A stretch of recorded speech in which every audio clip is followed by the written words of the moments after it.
Donc maintenant on passe au cours de Chumash concernant la paracha. Beha'alotecha, on demande de faire monter les flammes du candélabre. Oui.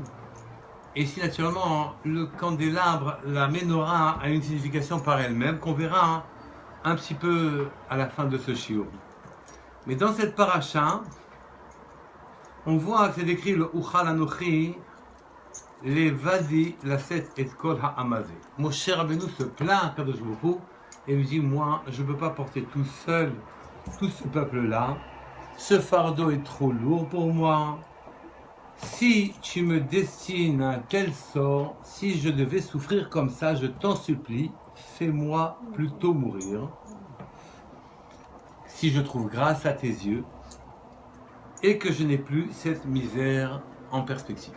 D'accord ? Il voit un Moshe qui n'arrive pas à diriger le peuple, qui ne les amène pas là où ils doivent aller, que c'est très lourd pour lui. Et donc il vient très bizarrement, on ne s'attend pas du tout à ça. D'ailleurs on ne s'attend jamais à ce que quelqu'un qui a dédié toute son énergie à diriger le peuple, que les gens, des fois, on est assez. Oui. Et Moshe Rabbeinu vient et dit, tue-moi. Attends, ça va très très loin. Je préfère que tu me fasses mourir, oui, plutôt que je subisse un tel sort. On ne sait pas de quoi il parle, de quel sort il parle. Il faut qu'il... On devrait dire, mais qu'il continue à diriger le peuple, quoi. Ça y est, c'est de quoi on parle, d'accord ? Et on dit ici, plutôt que si je trouverai grâce à tes yeux, plutôt que je vois cette misère en perspective. Et Hachem lui répond. Hachem lui dit, tu sais, assemble-moi 70 hommes parmi les anciens d'Israël, que tu connaisses comme étant des gens bien, qui puissent diriger le peuple. Tu les amèneras là-bas, devant la tente d'assignation. Et là-bas, ils se rangeront près de toi. Et là-bas, je descendrai. Hachem dit, je descendrai. Je descendrai, je viendrai te parler. Et je retirerai une partie du roi HaKodesh que tu as. Je retirerai une partie de l'Esprit Saint. Une partie de l'Esprit Saint, oui. Je retirerai une partie de l'Esprit Saint qui est sur toi et je leur donnerai. Alors, ils porteront avec toi la charge du peuple que tu ne porteras plus toi tout seul. Nous, on se dit, mais Moshe Rabbeinu, il aurait mieux fait de porter tout seul la charge du peuple telle qu'il avait porté. D'accord ? On ne comprend pas, on ne comprend pas Moshe. On ne comprend pas pour quelle raison il faut qu'il y ait 70 personnes qui portent avec lui. Pour atténuer la portée de cette question, vous savez qu'il y a toujours eu 70 anciens qui ont aidé Moshe. Où sont-ils passés ? Pourquoi faudrait-il encore de nouveaux anciens, si je puis m'exprimer ainsi ? Oui ? Qu'est-ce qui se passe ? En plus, Moshe dit, la Torah dit, Hachem, il accède à la demande de Moshe, il lui dit, je descendrai et je viendrai te parler. Et le Midrash dit, cela nous enseigne que le jour où les anciens furent nommés pour diriger le peuple est aussi précieux à Hachem que Matan Torah. À Matan Torah, il est descendu, Hachem, vers nous et il nous a donné la Torah. Oui, et ici, pour nommer les anciens qui vont seconder Moshe, aussi que le Baruch Hu est descendu. Dans ces deux occasions, quand Hachem dit « je descendrai », ça témoigne de l'amour qu'Hachem porte aux enfants d'Israël. Oui. Mais en quoi le fait de nommer les anciens devant la défaillance, entre guillemets, de Moshe Rabbeinu, est-il un jour précieux pour Hachem? C'est quoi cette demande? On ne comprend pas la demande de Moshe complètement, et on ne comprend pas la joie de Akadosh Baruch Hu. D'accord? Rashi vient et donne une explication, il lui dit « assemble pour moi le peuple ». C'est marqué « assemble pour moi, pour Hachem ». D'accord? C'est la réponse à Moshe qui dit « moi je ne peux pas les porter tout seul ». Et où sont les premiers élus?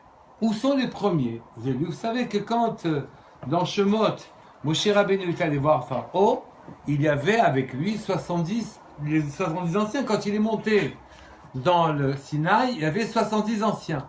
Où sont passés les anciens ici? D'accord? Et là-bas, on dit ils sont morts. Ils sont morts.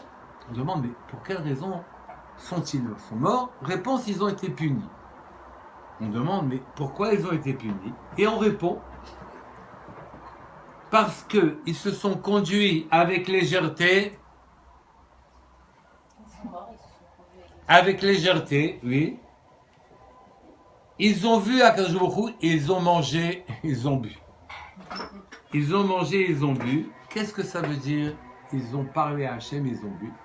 Les Chachamim nous expliquent qu'ils ont pris avec légèreté le fait qu'Hachem lui apparaisse.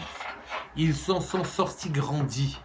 Ils n'ont pas pris conscience de la grandeur de cet événement-là. Ils sont restés terrestres, en quelque sorte, en disant « c'est à moi que c'est arrivé ». C'est à moi que c'est arrivé. D'accord? Et pourquoi ils ont été punis, on verra un peu plus loin. D'accord? Il y a un autre point qu'il faut éclaircir. Ils ont mangé au même moment? Ils ont bu et mangé comme si c'était rien passé. C'est pas au même moment forcément. Mais ils ont été punis parce que au lieu de rester dans un état dans lequel ils se soient élevés et de maintenir pérenne le niveau qu'ils avaient acquis, ils en ont tiré gloire. Ils disent maintenant je profite, je mange, donc on est des gens super, etc. Ils sont redescendus terriens, quoi. Voilà. Mais ils ont pris de manière terrestre le gain spirituel. D'accord? Ici, donc, on se demande pour quelle raison Moshe a voulu mourir, qu'est-ce qu'il ne pouvait pas réellement supporter, mais il y a une autre question. C'est marqué ici, At. On voit, hein, à propos de Moshe Rabbeinu, c'est marqué Ve'im kacha, si c'est comme ça que c'est la situation terrible dans laquelle je me trouve, où le peuple, je n'arrive pas réellement à le diriger, ils sont trop lourds pour moi. Ve'kacha, im kacha, si c'est comme ça, at aseli. Si c'est ça que tu me fais Hachem. Mais ici, Hachem est marqué at, au féminin. Et on ne comprend pas. Quoi, il s'adresse, Moshe Rabbeinu, à Hachem au féminin. C'est quoi ce at-là? Oui. Alors que im kacha at aseli, si tu me fais comme ça, et vous verrez ici que c'est un ressort humain très très fort que nous avons tous. Oui. Rashi commente et il lui dit, si Hachem montra un jour, lorsque Hachem montra la punition qu'il imposerait à Israël pour cette rébellion, Moshe sentit sa force faiblir. Il a senti lui-même qu'il défaillait, Moshe. Que sa force affaiblit, quand c'est la force d'un homme, il est descendu à la force d'une femme en quelque sorte. Et c'est ça qui lui a dit, fais-moi mourir. Mais on ne comprend pas. Comment Rashi peut-il dire que Moshe Rabbeinu, qui s'est senti défaillir, donc qui s'est senti sa force faiblir comme celle d'une femme, oui, comment se peut-il que cette chose-là soit exprimée dans le fait qu'il s'adressa à Akadosh Baruch Hu par les mots « At » toi au féminin. Oui, c'est lui qui est féminin. C'est pas Hachem qui est féminin. D'accord? Khalila, enfin féminin entre guillemets naturellement. Hein?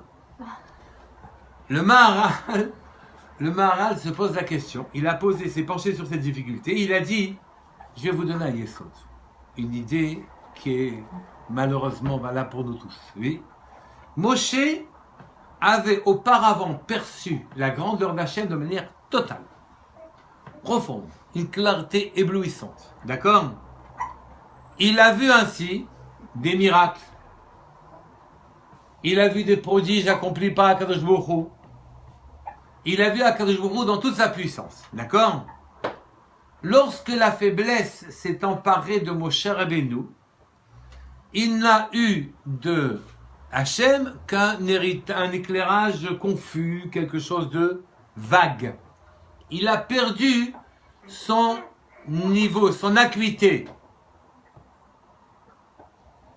Et c'est de ça que l'on dit que Moshe Rabbeinu a senti sa force défaillir. Oui, mais il n'a pas attribué, parce que ce n'était pas des forces physiques qui ont défailli chez lui. C'était des forces spirituelles. L'absence de vision, il l'a comme attribué à une défaillance d'Akadosh Baruch Hu lui-même. Oui, comme si Akadosh Baruch Hu n'était Khalila plus capable de nous apparaître. Oui, il sait pas. Quand Akadosh Baruch Hu il ne nous a laissé qu'une manifestation vulgaire, oui, de sa présence, alors on accuse Hachem de s'être affaibli. Mais c'est ma perception qui s'est affaiblie. C'est mes qualités qui ne sont plus là.